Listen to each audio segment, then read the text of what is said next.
আমি যেহেতু একা ছিলাম সে আমার ঠাস করে এসে আমার গায়ে থেকে ওড়নাটা সরিয়ে দিল। ওড়নাটা সরিয়ে আমাকে জাপড়ে ধরেছিল। তখন আমি কি করব বুঝতেছিলাম না।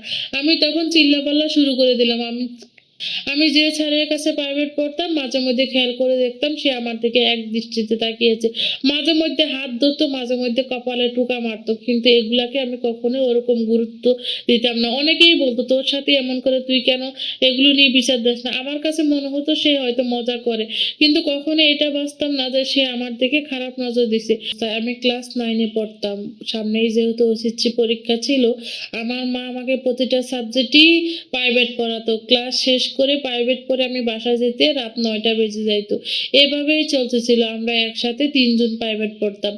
আমি যে স্যারের কাছে প্রাইভেট পড়তাম মাঝে মধ্যে খেয়াল করে দেখতাম সে আমার দিকে একদৃষ্টিতে তাকিয়েছে। মাঝে মধ্যে হাত ধরতো, মাঝে মধ্যে কপালে টোকা মারতো। কিন্তু এগুলাকে আমি কখনোই ওরকম গুরুত্ব দিতাম না। অনেকেই বলতো, "তোর সাথে এমন করে তুই কেন এগুলো নিয়ে বিচার দিস না?" আমার কাছে মনে হতো সে হয়তো মজা করে। কিন্তু কখনো এটা বুঝতাম না যে সে আমার দিকে খারাপ নজর দিছে।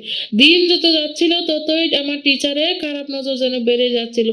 একদিন আমার হাত ধরে, আরেকদিন মাথায় হাত দেয়, আরেকদিন বুকে হাত দেয়। এভাবে চলতেছিল। ক্লাসের মধ্যে সবাই থাকা জন্য আমি কখনো কারো কাছে কিছু বলতে পারতাম না। অনেক লজ্জা লাগতো।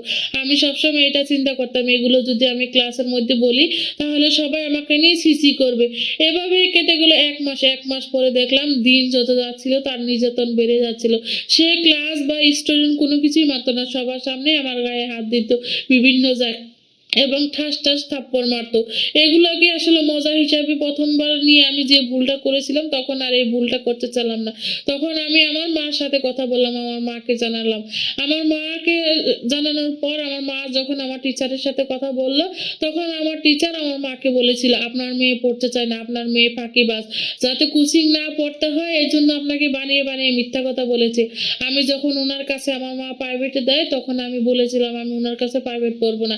কারণ ছুটির সারাদিন ক্লাস করার পর পরে আর পড়তে ইচ্ছা করে না। এজন্য আমার মাকে নিষেধ করেছিলাম। কিন্তু আমার মা সেটাই ভেবে মনে করেছে আমি মিথ্যা কথা বলতেছি। আমার মা আমার সাথে অনেক রাগারাগি করেছিল এবং কি আমাকে অনেক মেরেছিল। আর বলেছিল, "তুই টিচারের নামে এত বড় মিথ্যা কথা বলতেছিস?" এভাবেই কেটে গেল। একদিন আমার ২ বান্ধবী স্কুলে যায়নি। আমি একা বসে আছি। আমার মাকে ফোন দিয়ে বললাম, "মা, আমি প্রাইভেট পড়ব না, আমি চলে আসতে চাই।" আমার মা অনেক রাগী ছিল। আমার মা রাগ করে বলল, "মাস শেষ গেলে হলে তো আমাকে টাকা গুনতে হবে। পড়া শেষ করে তারপরে বাসায় আসবি। এর আগে বাসায় আসতে পারবি না।" এরপর আমি ক্লাসে বসে আছি। আমার স্যার আসলো। আমার স্যার এসে আমার গালে হাত দিয়ে আমার গাল টানতে শুরু করলো। এভাবেই চলতেছিল, হাত ধরলো। আমি যেহেতু একা ছিলাম সে আমার ঠাস করে এসে আমার গায়ে থেকে ওড়নাটা সরিয়ে দিল। ওড়নাটা সরিয়ে আমাকে জাপড়ে ধরেছিল। তখন আমি কি করব বুঝতেছিলাম না। আমি তখন চিল্লাপাল্লা শুরু করে দিলাম। চিল্লাপাল্লা দেখে পাশের রুমে আমার একটা টিচার ম্যাডাম ছিল, সে আসলো। সে এসে দেখলো যে আমি জামা-কাপড় খোলা অবস্থায় দাঁড়িয়ে আছি এবং চিৎকার করে কান্না করতেছি। সে এই অন্তরঙ্গ অবস্থায় দেখে আরেকজনকে ডেকে নিয়ে এসে আমার গায়ে কাপড় পরিয়ে দিল। কাপড় পরিয়ে দিয়ে অফিস রুমে নিয়ে গেল। অফিস রুমে নিয়ে যাওয়ার পর যখন আমাকে সবকিছু জিজ্ঞেস করলো, আমি সবকিছু খুলে বললাম। ম্যাডাম তখন ১ম এ বিশ্বাস করতে চাইল না। কারণ ওই ম্যাডামকে বলেছিল আমি নাকি আমার টিচারকে জোর করেছি, কারণ আমার যৌনতা অনেক বেশি। আমি নিজেকে কন্ট্রোল করতে পারি নাই। আমি নাকি তাকে সবসময় ব্ল্যাকমেইল করতাম। তখন আমি আমার টিচারকে বলতাম, "আমি যদি ব্ল্যাকমেইল করতাম তাহলে আমি কেন চিল্লিয়েছিলাম?" তখন আমার টিচার আমার কথা বিশ্বাস করে এবং আমার মাকে ফোন দেয়। আমার মা আসার পর আমাকে ২ টা ঠাস থাপ্পড় দেয়।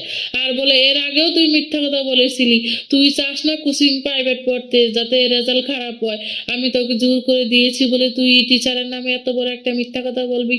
তখন আমার ম্যাডাম আমার মাকে সবকিছু খুলে বলে। আমার মাকে সবকিছু বলার পরে এবং আমার মাকে ২ টা ধমক দেয় যে, "আপনি নিজের মেয়ের কথা বিশ্বাস না করে আরেকটা বাহিরের পুরুষের কথা বিশ্বাস করতেছেন?" এরপর আমার মা বিশ্বাস করে এবং আমাকে বুকে জড়িয়ে দেয়। আর বলে, "তোকে যদি আমি তোর কথা যদি আগে বিশ্বাস করতাম আজকে হয়তো এই দিনটা দেখতে হতো না।" এইজন্য বলি যারা প্রাইভেট পড়েন সবসময় সাবধানে থাকবেন। আজকের গল্পটা পাঠিয়েছে সুমাইয়া আপু কালীগঞ্জ থেকে। তো সবাই সুমাইয়া আপুর জন্য দোয়া করবেন। অষ্টম শ্রেণীতে পড়া অবস্থায় প্রেম করে, তাহলে বুঝেন সেই জিনিস যে অতটুক বয়সেই বোঝে যে কি তার লাগবে। এই হলো বর্তমান সময়ের জিএনজি জেনারেশনের বর্তমান অবস্থা, যে অবস্থার কারণে আমাদের সমাজের মূল্যবোধ অবক্ষয়, চারিত্রিক নষ্টমী সবকিছু চরিত্রের মধ্যে ঢুকে গেছে, যা মানুষের জীবনকে অতিষ্ঠ করে তুলেছে এদের এই কার্যকলাপ। এই জেনারেশনকে আপনি যতই বুঝান এরা বুঝতে চায় না, এরা নিজেদেরকে অন্যরকম কিছু মনে করে। তো প্রিয় বন্ধুরা, এদেরকে আজ থেকে আপনি কি প্রত্যাশা করেন তা অবশ্যই কমেন্ট বক্সে লিখে জানাতে ভুলবেন না। আর বরাবরের মতো আপনি যদি আমাদের চ্যানেলে নতুন হয়ে থাকেন তাহলে অবশ্যই চ্যানেলটা ভিজিট করে দেখুন। দেখা হবে পরবর্তী ভিডিওতে।